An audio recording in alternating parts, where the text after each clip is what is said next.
Après avoir connu quelques années de difficultés, le secteur café-cacao rentre progressivement dans le dynamisme de la relance agricole. Le suivi de la campagne de la relance continue d'être fait par les responsables en charge de la filière. Dans les préfectures de Kloto et d'Agou où il s'est rendu, le ministre Eovor, avec les producteurs et les agents d'appui technique, a fait le point des actions menées depuis 2008 pour donner un coup d'accélérateur à la production caféière et cacaoyère. À Djogopimé, dans l'Ogou par exemple, les groupements ont déjà accueilli favorablement la nouvelle politique et ont entièrement adhéré au projet de régénération des plantations. Et les résultats se font sentir, comme vous avez eu à le remarquer sur la parcelle de café qu'on vient de visiter.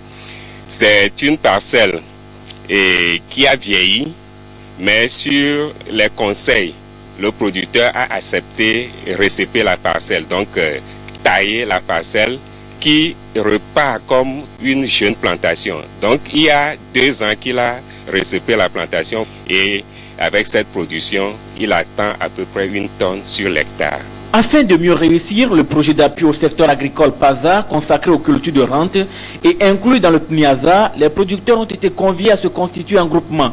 Aussi, le ministre Eovor a-t-il souligné que de l'implication des producteurs, le gouvernement atteindra son objectif, celui de tripler d'ici 3 ans la production du café et du cacao. Le café-cacao, dans le PNIASA, il y a l'appui à la production qui avait été abandonné avec la période de libéralisation que nous avons connue. Donc l'appui à la production se traduit dans le financement de la production des plants et leur mise à disposition des producteurs, des plants de qualité.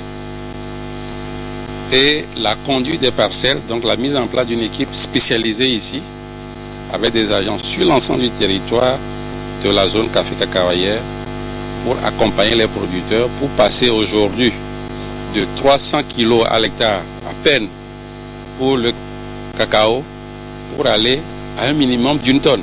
Le café-cacao, c'est de passer de 400 kg à 2 tonnes à l'hectare. Dans sa tournée, le ministre s'est rendu également à Egbisofien, un village de la préfecture de Logou qui a perdu 25 hectares de culture du riz, du maïs et de légumes suite aux récentes inondations. Le ministre est allé apporter la compassion du gouvernement aux populations sinistrées. À l'infa de Tové, les champs ont donné de bons rendements. Il s'agit des parcelles d'expérimentation agroécologique avec utilisation de cannes planteuses et le semis sur paillis sans labour. Un projet piloté par les Brésiliens qui promet 3 à 4 tonnes de maïs à l'hectare.